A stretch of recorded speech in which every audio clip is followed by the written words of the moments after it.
Hey, what's up everybody? True Boxing here. Thank you for coming back to get hit with the truth. So today we're continuing my 2022 year-end top 10s as we are going to look at the number 3 Super Bantamweight in the world right now, former Muti Division Champion Nery. Nery moves up 3 spots from last year. He actually was number 6 last year, and he bounced back. He had one of the best comeback years in boxing. You know, he had gotten pretty much in that fight in 2021 when he suffered the first loss of his career to Brandon Figueroa. You know, you can argue he was winning that fight through 7. You know, you can argue that it was a close fight and they were going toe-to-toe, and he was doing well against Figueroa, landing shots. He just couldn't take the onslaught. You know, he couldn't, and he got stopped. But he made a return, a quick return, and I thought it was a dangerous move to come back against a solid undefeated contender who had gotten majority of his best wins were at Carlos Castro were at 126 pounds. So he was basically, you know, Castro's been a guy that's been fluctuating between 122 and 126 for a few years now. And Nery's first fight back, there was no shake it off win. He decided to take on Carlos Castro, who was undefeated, and I picked Castro to win. This was on the Thurman Barrios pay-per-view undercard, and Nery boxed extremely well in this fight. He really did. He went in there and just showed everybody what he has. Boxing well. He even scored a knockdown on Castro. Castro made it a good fight though, and it was one of those fights you wish would have went 12, but it finished after 10. And Nery was the man, you know, with the 10-round split decision victory. A big comeback win for him. After that, he was rumored to fight Stephen Fulton possibly in June or later in the year. But Fulton, that didn't come to fruition. So he would return in, I believe it was October, and he took on some guy named David Carmona.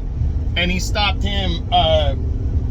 He stopped him in 3 rounds to, you know, just stay busy. But he really, heading into 2023, Nery has a litany of options here. I think he's getting a title shot no matter what. He's the WBC's #1 ranked contender right now.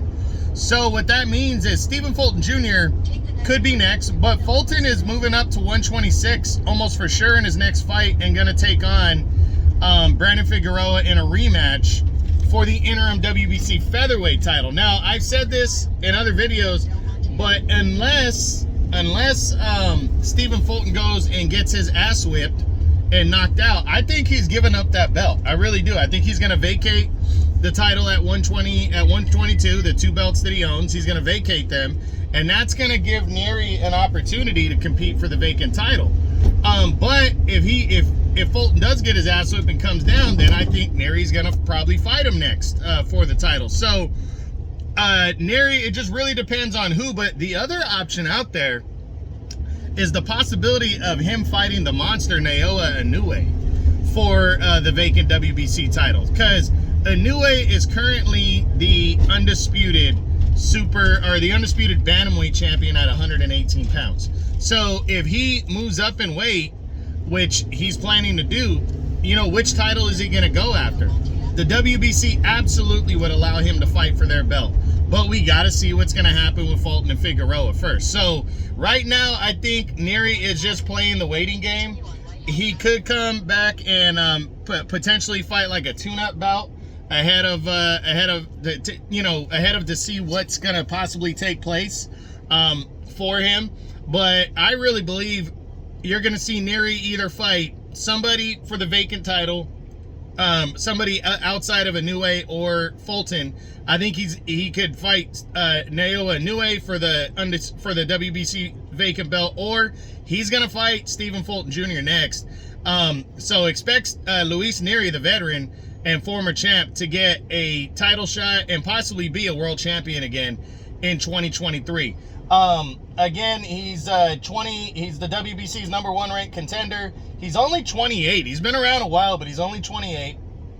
Overall, 33-1 with 25 knockouts. So Like I said, we'll see what happens, and that's what I got. That is the number 3 super bantamweight in the world at 122 pounds. And these are my 2022 year-end top 10s. I hope you enjoyed the video. If you did, smash the like button, leave a comment, subscribe to the channel. I appreciate any and all support. This is True Boxing. You've been hit with the truth.